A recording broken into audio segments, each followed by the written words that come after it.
Hey everybody, what's going on? And welcome to Guns N' Roses Central. And we've got some news about Dave Kushner, formerly of Velvet Revolver. I say formerly because, I don't think that they're ever going to get a new singer and continue on with the band. And he was being interviewed by the Appetite for Distortion podcast. So that's another Guns N' Roses podcast you guys can check out. I've linked to the interview down below. I didn't listen to the whole podcast. I just listened to Dave's interview. And it's kind of a weird story because they interviewed Dave Kushner, it must have been a couple weeks back. And, the show is not taped live, of course. They record it, and then they upload it probably a little bit after they've recorded it. So they got Dave Kushner to come on the show, and when they played it back, they only had like 3 minutes of his interview. And I feel really bad for the guys. So they had to apologize to Dave, and he was a good sport. And Dave seems like a good guy. He actually said, you know what, we got to make it right, and we'll come back. I'll come back, and I'll do the show again. So he called into the show, and they talked about a variety of different topics. So he talked about, Velvet Revolver and, what it was like dealing with Scott Weiland, which I'll get to in a bit. He also talked about his own drug abuse in his own life and even talked about basically about his experiences with Chris Cornell about Soundgarden and how he kind of knew Chris or he saw Soundgarden before they really became famous and his reaction to former bandmates Slash and Duff, of course, reuniting with Guns N' Roses. So if you guys have been wondering what Dave Kushner's been up to, he's been creating a lot of theme music for TV shows that you guys probably all know, like Sons of Anarchy, American Grit. He worked on Bill Burr's Netflix series F is for Family. He's also created an all-star band called Hellcat Saints with members of Linkin Park and Weezer. And of course, you guys can also follow Dave Kushner on Twitter at DaveKushner66. And in the same podcast, aside from the actual Dave Kushner interview, the guys on the podcast do a great job, by the way. They react to Guns N' Roses' new leg of their tour in Europe. And let's talk a little bit more about the details from what I can remember. So one thing he talked about is that, the making of basically of the second album, Libertad, it was something that I don't know if the band seemed like they were ready to make a new album right away. It seemed like it was something that was driven or pushed by Scott Weiland. And the one thing I didn't know is that Irving Asoff, who managed Guns N' Roses before the reunion for a little bit of time, also managed Velvet Revolver. And he kind of said it was like sort of like a conflict of interest. Like Irving Asoff has a number of different managers within that company that manages bands. And Scott Weiland became kind of paranoid that Irving Asoff had this grand plan to reunite Guns N' Roses.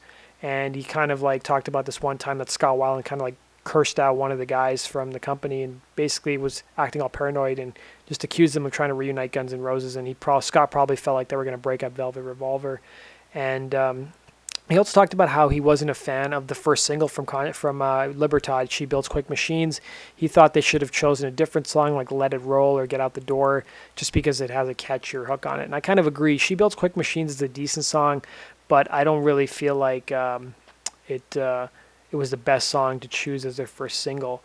And especially, it's funny, that song was included in Guitar Hero 3 as well. He also talked about dealing with Scott Weiland, how Scott's behavior kind of seemed reminiscent of Axl's behavior back in the day. Like, Scott would be on his own tour bus while the other guys would be on their own tour bus. Like, they'd be together, the four of them, and then Scott would be on his own tour bus. He would never really hang out with the band at all. And this kind of seemed consistent from the time of when Scott came into the band to when he got kicked out of the band. And it was just like a lot of diva behavior. Like, they wouldn't even see Scott between the gigs. He wouldn't show up to like 5 minutes before the gig. And it just became really frustrating to deal with. And he also talked about learning about the Guns N' Roses reunion and how he said that Duff and Slash were pretty quiet about the whole thing. Like, they didn't really tell him. And then when all the rumors were flying about what was going to happen with Guns N' Roses and the reunion, who the rhythm guitarist was going to be, he said he kind of got excited for a while because he thought he might play in Guns N' Roses because, his name was getting thrown around. And he even talked about what it was like to actually have Izzy in Velvet Revolver at the beginning. So back in 2002, early 2003, I think it was, Izzy joined the guys in Velvet Revolver for like a couple weeks to write some songs. And it was kind of funny because Dave Kushner got kind of like worried because he thought, oh great, I'm going to get kicked out of the band so Izzy can come in and play rhythm guitar. And he basically said how Duff kind of like reassured Dave that, listen, Izzy's one of these guys who does something for a couple of weeks, he gets bored, then he like goes away and does his own thing. And, that's actually what happened. So Izzy came to the studio every day for like a couple of weeks. They wrote all these songs, and then Izzy disappeared. And he said Izzy's kind of been that way, but he had good things to say about Izzy. He said Izzy's, a great guy. And Dave was even asked, like, why do you think Izzy hasn't been involved with the reunion? And he didn't really know. He said, maybe it's money, it could be something else. But I haven't really heard too many interviews with Dave Kushner, but I recommend you guys should really listen to it. I was at work yesterday and I was just like trying to get through my work day, and it was a really good job. The guys who do the actual podcast are Brando and Scotto, and they do a terrific job. And I like the quality of the podcast they do. So they've shot about 20 episodes. So if you guys want to go back and listen to some of their other episodes, they've had like Art Tavanna on the show, who wrote the article about Izzy and has reported a lot about Guns N' Roses. They have some really great guests on. So I recommend you guys go check out the podcast. So that does it for today's Guns N' Roses news. Thanks for watching, guys.